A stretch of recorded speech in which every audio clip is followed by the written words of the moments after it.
നമസ്കാരം മക്കളെ, നമുക്ക് പഠിക്കാം.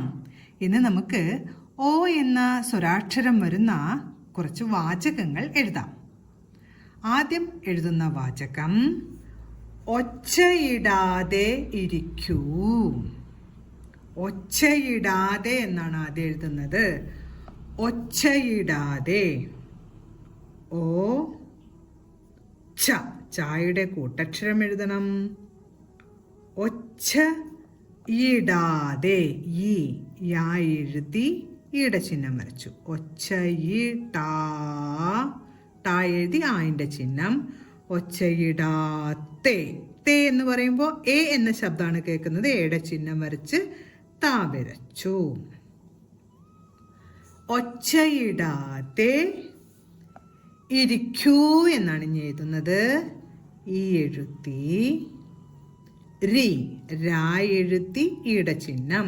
ഇരി ഖ്യൂ, കായുടെ കൂട്ടക്ഷരമാണ്. കാ ഉറപ്പിച്ചു വച്ചിരിക്കുന്നത് കൊണ്ട് കായുടെ കൂട്ടക്ഷരം എഴുതി. ഖ്യൂ, ഊ എന്ന ശബ്ദമാണ്. ഊ എന്നതിൻ്റെ ചിഹ്നവും വരച്ചു. ഒച്ചയിടാതെ ഇരിക്കൂ. ഒച്ചയിടാതെ ഇരിക്കൂ. അടുത്ത് നമുക്ക് പേപ്പർ ഒട്ടിച്ചു എന്നെഴുതാം. പേപ്പർ ഒട്ടിച്ചു. അപ്പോൾ പേപ്പർ എന്ന വാക്കാണ് ആദ്യം എഴുതുന്നത്. പേ എന്ന് പറയുമ്പോൾ ആദ്യം എയുടെ ശബ്ദമാണ് കേൾക്കുന്നത്. എയുടെ ചിഹ്നം വരച്ച് പാ വരച്ചു. പേപ്പർ. രണ്ടാമത്തെ പ ഉറപ്പിച്ചു വച്ചിരിക്കുന്നത് കൊണ്ട് പായുടെ കൂട്ടക്ഷരം എഴുതി എന്ന ചില്ലക്ഷരവും ഇട്ടു. പേപ്പർ ഒട്ടിച്ചു എന്നെഴുതാം. ഓ എഴുതി ടാ ഉറപ്പിച്ചു വച്ചിരിക്കുന്നത് കൊണ്ട് ടായുടെ കൂട്ടക്ഷരം എഴുതി ഈയുടെ ചിഹ്നം വരച്ചു. ഒട്ടിച്ചു. ചാ ഉറപ്പിച്ചു വച്ചിരിക്കുന്നത്